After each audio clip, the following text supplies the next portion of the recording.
नमस्कार दोस्तों, आज हम लोग जो है इस लेक्चर में देखेंगे सीएमएम और एफएमएम के बारे में। कोचिंग मेंटेनेंस मैनुअल और फ्लाइट मेंटेनेंस मैनुअल के बारे में जानकारी लेंगे और इसमें जो मोस्ट इम्पॉर्टेंट टाइप के क्वेश्चंस हैं उसका डिस्कशन करेंगे। ज़्यादातर जो डिपार्टमेंटल एग्ज़ाम होते हैं तो इस तरह के जो क्वेश्चंस हैं काफ़ी आते हैं। तो इसमें दोस्तों जो कई बार क्वेश्चन आए हुए हैं डिपार्टमेंटल एग्ज़ामों में, तो उन्हीं क्वेश्चन को रखा गया है। तो ज़्यादा इसमें क्वेश्चंस है नहीं। इसके बाद फिर हम लोग डिस्कशन करेंगे पीएनएम के बारे में, परमानेंट नेगोशिएटिंग मशीनरी जो होता है उसके बारे में डिस्कसन करेंगे। फिर नेक्स्ट टॉपिक जो होगा रिटायरमेंट बेनिफिट के बारे में डिस्कसन करेंगे। इससे भी जो है डिपार्टमेंटल एग्ज़ामों में किसी डिपार्टमेंटल एग्ज़ामों में इससे क्वेश्चन पूछे जाते हैं। चलिए दोस्तों स्टार्ट करते हैं सबसे पहले सीएमएम के बारे में। तो इसमें जैसा कि पहला क्वेश्चन में कह रहा है कि in CMM placing order for new coach can be done by. तो इसमें इसका आंसर होगा रेलवे बोर्ड यूजर, यानी कि रेलवे बोर्ड यूजर इसका जो है आंसर होगा। ठीक है। नेक्स्ट दूसरे में कह रहा है in CMM initiation of the coach condemnation is done by. तो ये जो होता है ये डिवीजनल यूजर में आता है, डिवीजन यूजर, यानी कि इसका आंसर जो होगा वो इसका आंसर जो होगा ये दूसरे का ये डी होगा, डिवीजन यूजर। क्वेश्चन नंबर तीसरे में कह रहा है the facility of a coach maintenance history is available to all level of user except. तो इसमें जो होगा ये जो कोच मेंटेनेंस का जो हिस्ट्री होता है ये ऑल लेवल यूजर में अवेलेबल होता है, एक्सेप्ट जो है प्रोडक्शन यूनिट यूजर, यानी कि प्रोडक्शन यूनिट यूजर को छोड़ करके सब में जो है कोच हिस्ट्री अवेलेबल होता है, यानी कि इसका जो है आंसर ए सही होगा। चौथे में पूछ रहा है the full form of CMM. तो सीएमएम का फुल फॉर्म होता है कोच मेंटेनेंस मैनेजमेंट, यानी कि इसका आंसर जो है बी है, coach maintenance management. Full form of FM ने क्वेश्चन पूछ रहा है कि एफएम का फुल फॉर्म क्या होगा। तो एफएम का फुल फॉर्म होता है फ्लाइट मेंटेनेंस मैनेजमेंट, यानी कि इसका आंसर जो है बी सही है, फ्लाइट मेंटेनेंस मैनेजमेंट। अब नेक्स्ट में कह रहा है कि full form of roam ROAM। तो रोम का फुल फॉर्म होता है रोलिंग एसेट मैनेजमेंट सिस्टम, यानी कि इसका आंसर जो है सी सही है, रोलिंग एसेट मैनेजमेंट सिस्टम इसका जो है फुल फॉर्म होता है।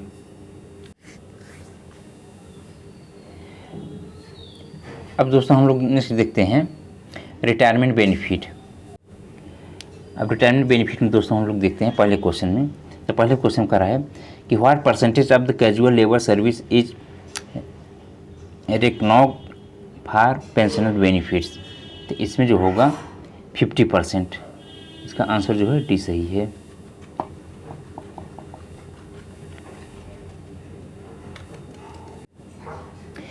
नेक्स्ट क्वेश्चन कर रहा है compensation allowance shall not be more than of pension. तो ये जो है कंपनसेशन अलाउंस जो होता है 2/3 से ज़्यादा नहीं दिया जाता, यानी कि आंसर इसका जो है डी सही है। क्वेश्चन नंबर तीसरे में कर रहा है a retirement gratuity is calculated at the rate of the emolument for every completed 6 month period of service. तो इसका जो होगा तो 1/4, यानी कि आंसर इसका ए सही है। क्वेश्चन नंबर चौथे में कर रहा है railway servant who dies while in a service with 5 years service but less than 11 years service is eligible for times of emolument towards gratuity.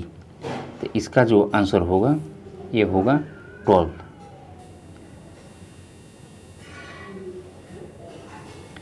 Question number 5 में कह रहा है what is the minimum pension in railway. तो minimum pension जो दिया जाता है railway employment को जो है 9,000। क्वेश्चन नंबर 6 में कह रहा है what is the maximum age a dependent son is eligible for family pension. तो इसमें जो है 25 ईयर। इसका आंसर डी सही है। क्वेश्चन नंबर 7 करा है pension is calculated at the rate of the average emolument. इसका जो होगा 50%। आंसर सी सही है। क्वेश्चन नंबर 8 में करा है enhanced family pension paid at the last पे ड्रॉन बाय एम्प्लॉई। तो 8वें में होगा इसका सी यानी 50%। क्वेश्चन नंबर 9 करा है an employee is eligible for retirement gratuity if the qualifying service equal to more than. तो इसमें होगा 9 में 5 ईयर्स। क्वेश्चन 10 करा है what is the maximum percentage of the pensions at can become the date of the retirement। इसका होगा 40%, यानी कि 10 का बी होगा।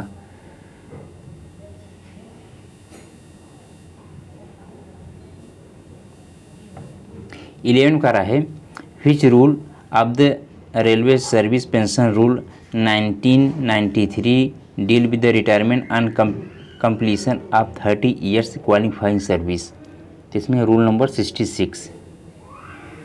आंसर इसका बी सही है। क्वेश्चन नंबर 12 में कह रहा है which rule of the railway service pension rule 1993 deal with the retirement and compensation of the 20 years qualifying service. तो इसका जो है रूल 67।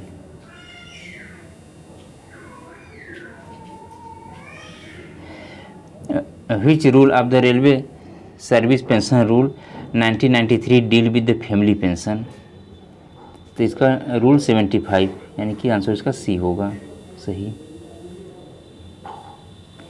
क्वेश्चन 14 का रहा है what is the present rate of fixed medical allowance.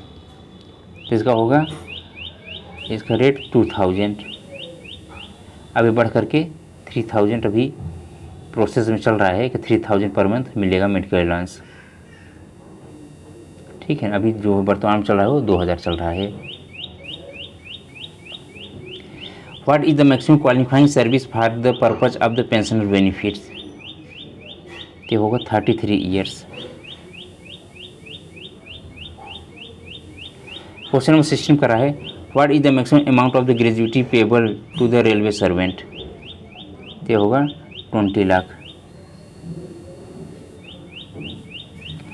Question number 17 का रहा है what is the minimum qualifying service for eligibility of pension.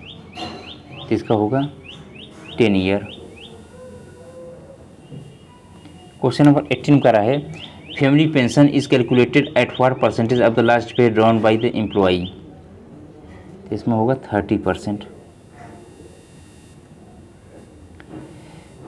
Question number 19 का रहा है from what age pensioner are eligible for 20% additional pension. तो इसमें होगा 80 year, 80 years के बाद। क्वेश्चन नंबर 20 का रहा है which of the following is not counted as qualifying service. तो इसमें जो नहीं काउंट होता वो होता है leave without pay. Leave without पे।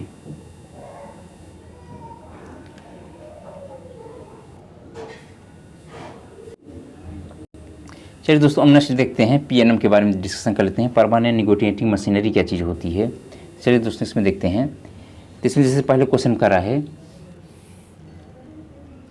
पीएनएम के बारे में